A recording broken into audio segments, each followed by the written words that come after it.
The fluorescent lights buzzed over the counter at a gas station outside Cookeville, Tennessee, when a 74-year-old man in a faded Carhartt jacket set down a plastic freezer bag full of quarters and asked for pump 3. The clerk, barely 22, picked up a quarter between two fingers like it was roadkill. "Seriously? Maybe try a real bank next time, Grandpa," he said, loud enough that the businessman behind him snorted. John Mercer didn't say a word. He just stood there, hands trembling slightly, counting out $18.50 one stack at a time. What the clerk didn't notice was the black Suburban idling at pump 4, 6 men in civilian clothes, watching. If you believe an old man deserves respect no matter how he pays, type the word honour in the comments right now, because what happens in the next 40 seconds is going to stop you cold. John Mercer had been limping for 51 years, not a dramatic limp, just a slight drag of his left leg, the kind most people didn't notice until he climbed into his old Ford F-150 and braced himself against the doorframe before stepping down. He lived alone in a single-wide trailer off Route 136, on 7 acres he'd paid off with a VA loan in 1978. Chickens in the yard.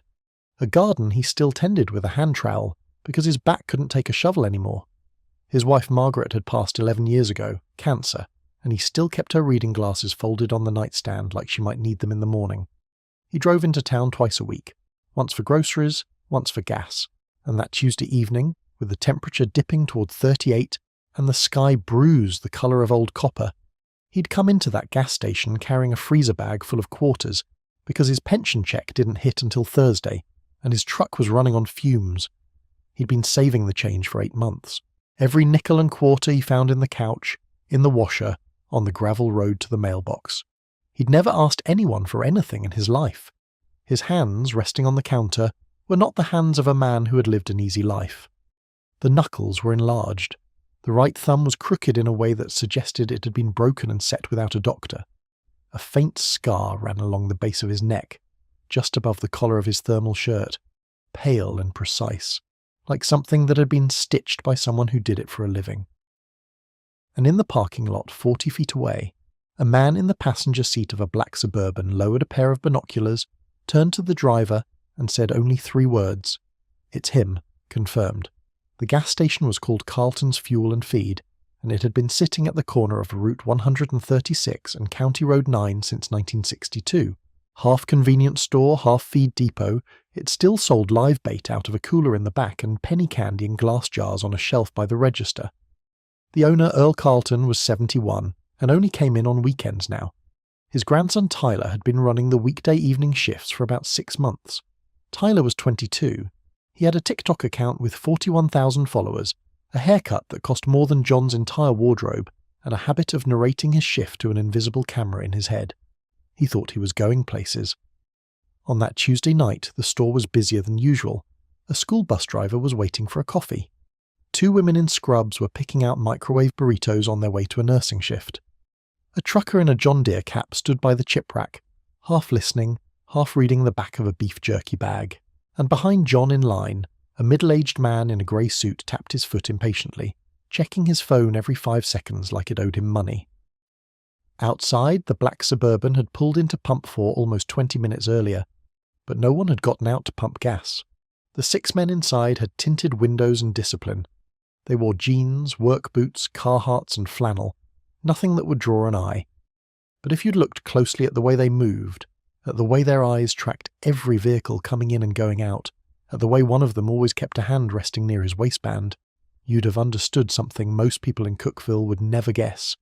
Those 6 men had collectively survived over 100 combat deployments, and they had not driven 900 miles from Fort Bragg to pump gas. They had come to find the man inside, and 3 minutes before John walked through the front door with his bag of quarters, the driver had texted a single confirmation to a phone in North Carolina. "Target acquired. Wait 1. Tyler picked up the first stack of quarters and made a show of counting it under the fluorescent lights. He held each coin up like he was appraising it. 1, 2, 3. Yeah, these are real, I guess. Never know these days. The businessman behind John laughed, a short, dismissive bark. One of the nursing aides glanced up, frowned, then looked back down at her burrito. John said nothing. He pushed another stack of quarters across the counter, neatly aligned, and pointed at the pump display. "Just 1850, son. Pump 3. "Son?" Tyler grinned. He leaned against the register and looked past John at the businessman, inviting him into the joke. "Pops, I'm just trying to do my job here. You ever heard of a card? Plastic. Most people have moved on from like pirate treasure." He held up a quarter between two fingers. "Ah, matey." The businessman laughed harder. The nursing aide in the blue scrubs caught John's eye for a split second, and something like shame crossed her face, but she didn't speak. She picked up her burrito and moved toward the coffee counter.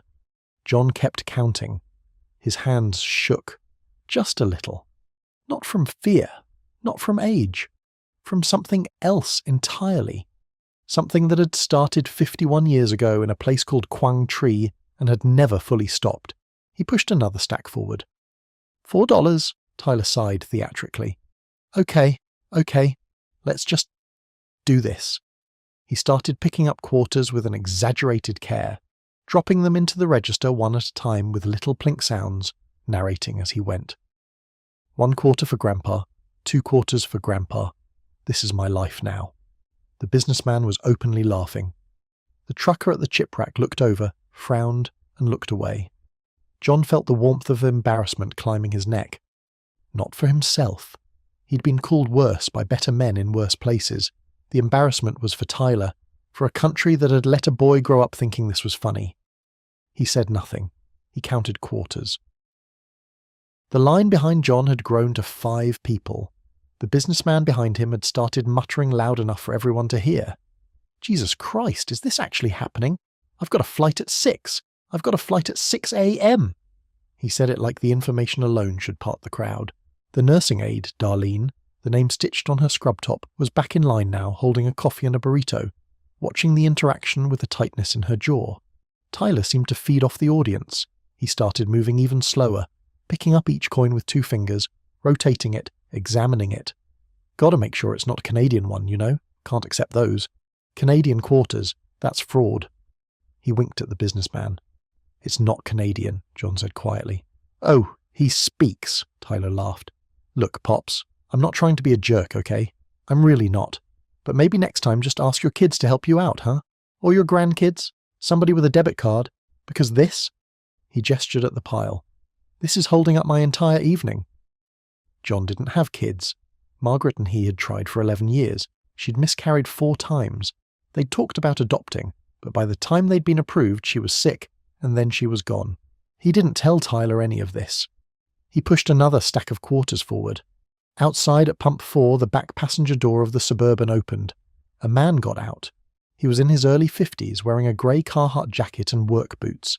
His hair was close-cropped and mostly silver. He stood for a moment, looking toward the front of the store, and then he closed the door quietly and waited. He did not walk inside. Not yet. The businessman behind John had pulled out his phone. He was recording. He was openly, brazenly filming an old man being mocked at a cash register, and he was smiling while he did it.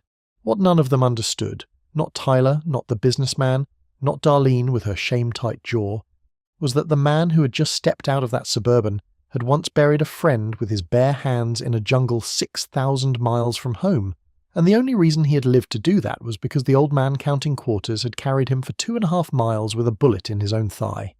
John had not always been quiet. There had been a time, a long time ago, when he'd been loud. Loud in the way young men from East Tennessee were loud, with a big laugh that filled a room, a voice that carried across parade grounds, a mouth that had gotten him into 3 bar fights before he turned 19. He had joined the army in 1968 because his older brother Dale had been killed at Dak 2, and his mother had stopped speaking for 6 months afterward. And he thought, if he could just wear the same uniform, it might bring something back that couldn't be brought back. He had not intended to stay long. He had intended to do his 2 years and come home and work at the quarry with his father.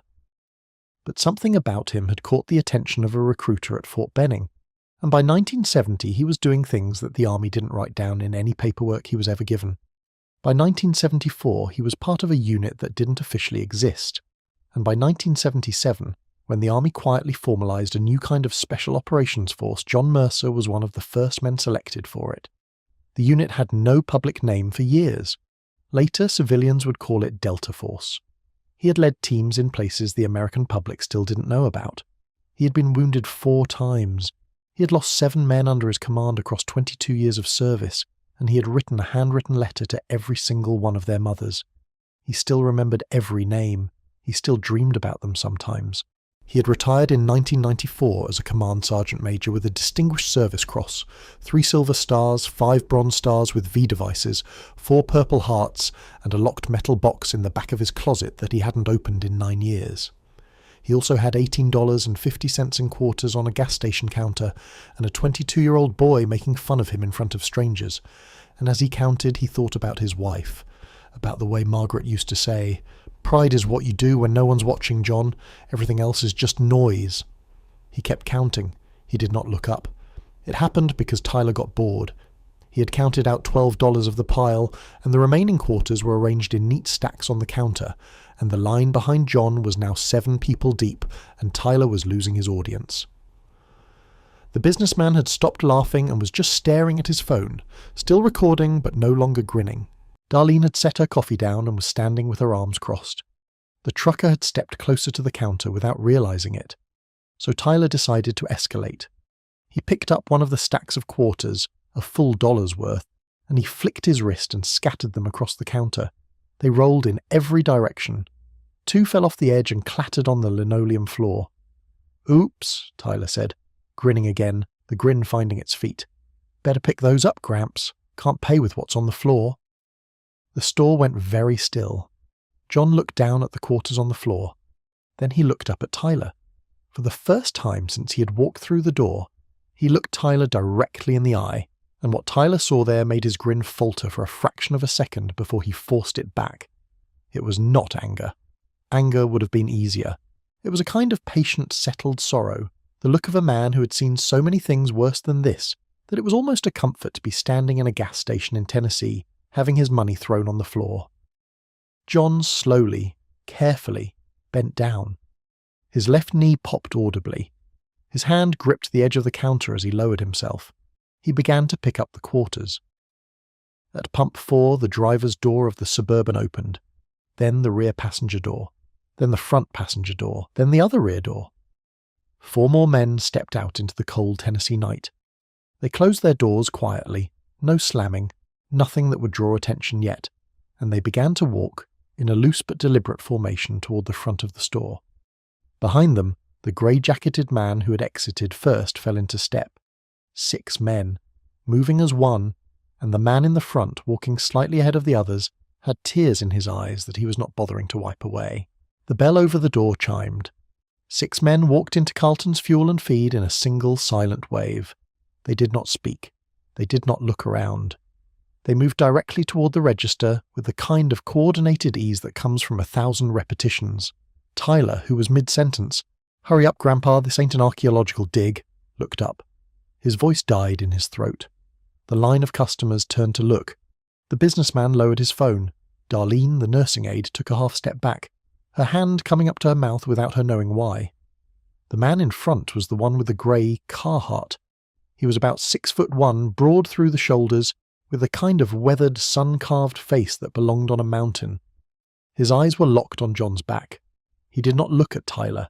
He did not look at the counter.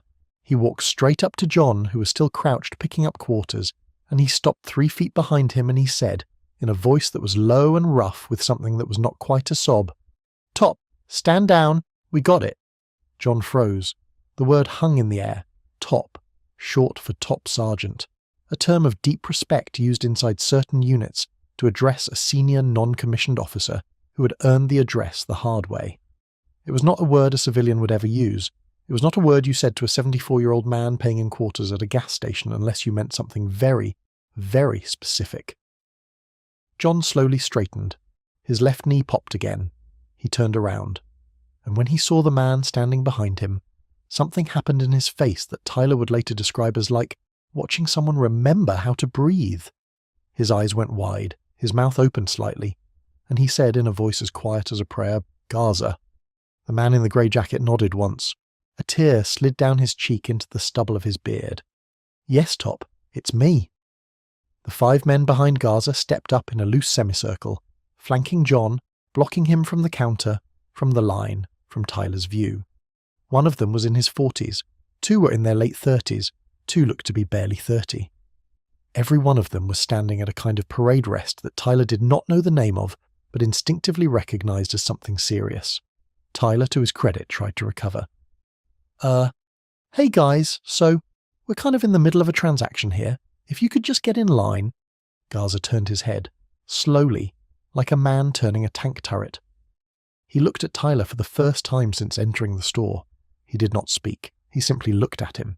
And Tyler, who had never served a day in his life, who had never been outside a 300-mile radius of Cookville, who had never faced a man who had ended other men's lives with his hands, felt something primal move through his stomach. I'm just saying, Tyler said, weaker now.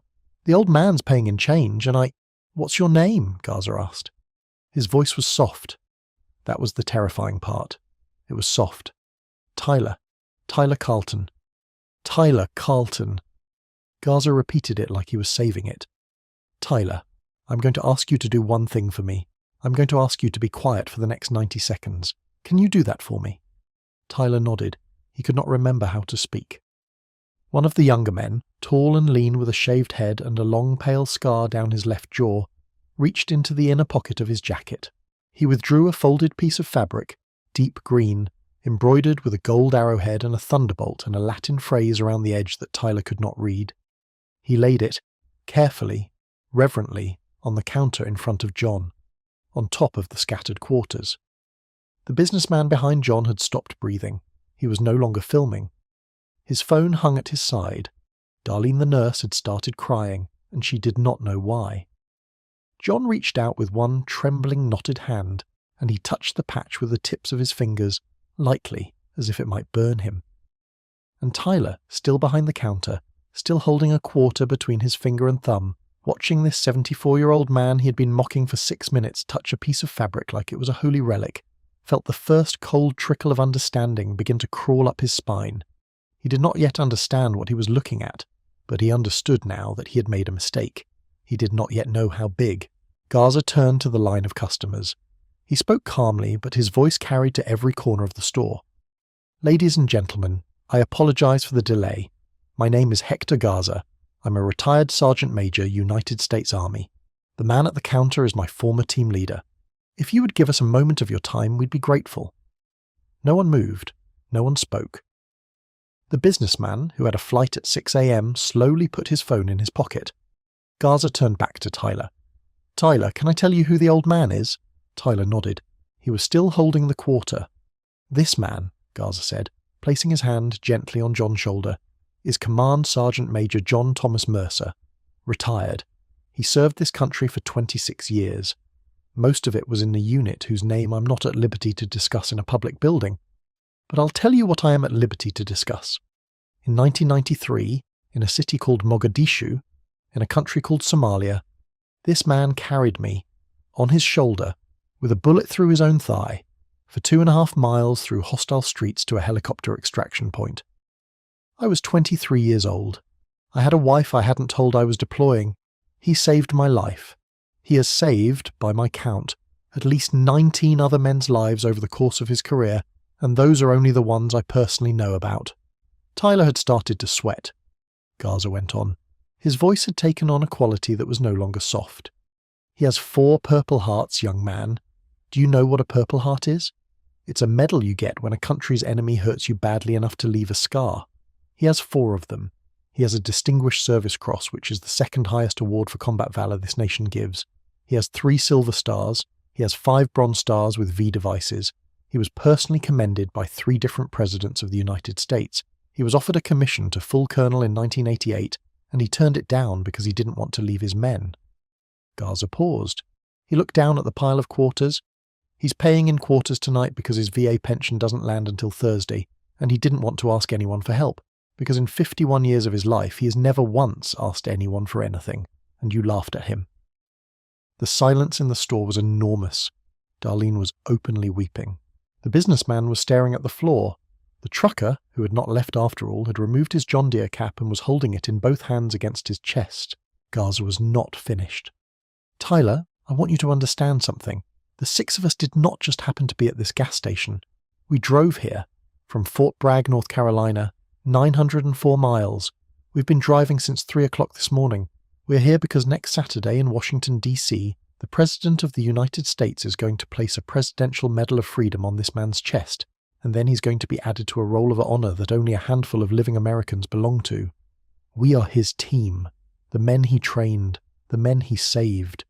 We are here to escort him to Washington. That is why I have been watching through binoculars for the last 40 minutes, because he didn't know we were coming, and we wanted to surprise him, and we wanted to make sure he got his gas and got home safely, because the roads are icing over tonight and he drives an old truck. Garza's voice cracked just slightly. On the word truck, he swallowed it down. We were going to walk in and hug him and drive him to a diner and buy him a steak. That was the plan. Instead, we walked in and found you throwing his money on the floor. Tyler had started to cry. He was not trying to hide it. "I'm sorry," he said. The words barely made it out. "I'm so sorry. Sir, I'm so sorry. I didn't know." "That's the thing, Tyler." Garza's voice was gentle again, and somehow the gentleness was worse. "You didn't know. You don't know. You're standing in a country built and defended by men and women you don't know. You will never know most of them. You will see a man limping into a gas station, and you will see only an old man. And you will never understand that the reason you get to stand behind that counter and make jokes is because men like him carried men like me out of places you cannot find on a map." He paused. "Now, I'm going to ask you a question, and I want you to think very carefully before you answer. Do you still want Matop to pay for his gas with his quarters?" Tyler shook his head. His face was wet. He could barely speak. "No, sir. No. Please. The gas is on me. It's on me. I'll pay for it out of my own pocket. That's not necessary," Garza said. "We'll pay for his gas. We'll pay for his gas for the rest of his life if he lets us. What I need from you, Tyler, is this. I need you to pick up each one of those quarters, one at a time, and I need you to hand them back to this man with both hands, and I need you to look him in the eye when you do it, and I need you to apologize to him. Not because I'm telling you to, because you know, right now, in this moment, that it's the right thing to do. Can you do that for me, Tyler?" Tyler nodded. His hands were shaking worse than John's had been. He came out from behind the counter.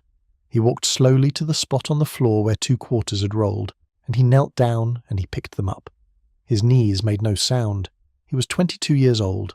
Then he walked back to the counter, and he gathered every quarter that was scattered across it, and he stacked them, carefully in neat columns, the way John had stacked them 20 minutes earlier. Then he turned to face John. He held out the bag of quarters in both hands, the way a child returns a bird he has frightened into stillness. "Sir," he said. His voice broke on the word. "I'm so sorry. Sir, I'm so sorry. I didn't know anything. I didn't know anything at all. Please forgive me. Please." John looked at him. He looked at him for a long time, and then, slowly, he reached out and took the bag of quarters. He put it down gently on the counter. He looked down at his hands, and then he looked back up at Tyler and he said in a voice that was not unkind, "Son, everybody gets one. This was yours. Don't waste it." And then, with a slow, effortful motion, he extended his right hand across the counter, and Tyler, after a frozen second of disbelief, took it. John's grip was stronger than it had any right to be. He held Tyler's hand for 3 full seconds, looking into his eyes, and then he let go. Darlene was sobbing audibly. The businessman had turned his face to the wall. What happened next would be talked about in Cookville for years. The trucker in the John Deere cap walked up to the counter, set down a $10 bill and said, in a voice thick with something he couldn't name, "The old man's coffee is on me, and mine too. Keep the change." He turned to John. His eyes were red. He stood a little straighter, and then, without a word, he brought his right hand up to his brow in a slow, deliberate salute. He was not a veteran. He had never served, but he had watched his father, a Korean War veteran, salute other men his whole childhood, and he knew in his bones what the gesture meant. He held the salute for a full 5 seconds. Then he dropped it, turned, and walked out to his truck. Darlene the nurse reached into her purse, pulled out a 20 and said, "For the man's gas." Then, "No, for whoever needs it next." She placed the 20 on the counter, She did not look at Tyler. She walked over to John and without asking, she wrapped her arms around him in a tight, trembling hug. John stiffened for a moment, and then, very slowly, he brought one hand up and patted her on the back. "Thank you, Mum," he said quietly. The businessman walked over last. He did not hug John. He did not speak at first. He stood in front of him for a long moment, and then he reached into his suit jacket and pulled out his wallet, and he pulled out every bill in it, 400s and some 20s, and he held them out to Gaza. "For whatever you need. For the foundation, for the unit, for him, whatever. I just... His voice failed. Gaza put a hand on his shoulder. "Put it in the VA hardship fund, brother. His name's on it every year. It helps other vets in his situation." The man nodded. He was crying. He handed over the cash. He walked out. What none of them noticed, as all of this was happening, was that the youngest of the 6 operators, a 29-year-old named Cole, who had been the last to exit the Suburban, had quietly pulled out his phone and had begun recording. Not for social media, not to shame Tyler, for something else entirely. He had already been texted instructions 9 minutes earlier from a number in Arlington, Virginia, and the video he was taking was about to travel somewhere Tyler Carlton could not possibly have imagined. The story could have ended in that gas station. For most of the people inside, it did. But 42 hours later, Tyler Carlton was sitting at his grandfather's kitchen table in Cookville when his phone rang. The number was blocked. He almost didn't answer. When he did, a woman's voice on the other end identified herself as an aide to a United States senator, and she told him that a video of what had happened at Carlton's fuel and feed had been shared, privately, with the Office of the Secretary of Defense, and that the Secretary himself had watched it, and that the Secretary had asked if Tyler would be willing to attend a ceremony at the White House on Saturday, not as a guest of honor, as a witness, to see, with his own eyes, what the man he had laughed at had actually done for his country, to understand. Tyler said yes. He said yes before she had finished the sentence. He flew to Washington on a commercial flight his grandfather paid for, because Earl Carlton had watched the video. Gaza had sent it to him personally. And Earl had wept in his kitchen for 20 minutes, and then had written a check and said, You go and you stand in that room and you learn something, boy. You learn what a man is." On Saturday afternoon, in the East Room of the White House, Tyler Carlton stood against the back wall in a borrowed suit and watched the President of the United States place a ribbon around the neck of John Thomas Mercer. He watched 41 other recipients of the nation's highest honors stand in a row along the wall and render salutes. He watched Hector Garza introduce John to a standing ovation that lasted 6 minutes. He watched an old man who had let a 22-year-old mock him in a gas station straighten his back, wipe his eyes once and nod. And after the ceremony, when the receiving line had ended, John Mercer walked across the room, limp and all, and he stopped in front of Tyler Carlton, and he put a hand on the boy's shoulder and said, "You made it, son. I'm glad." Tyler could not speak. John smiled.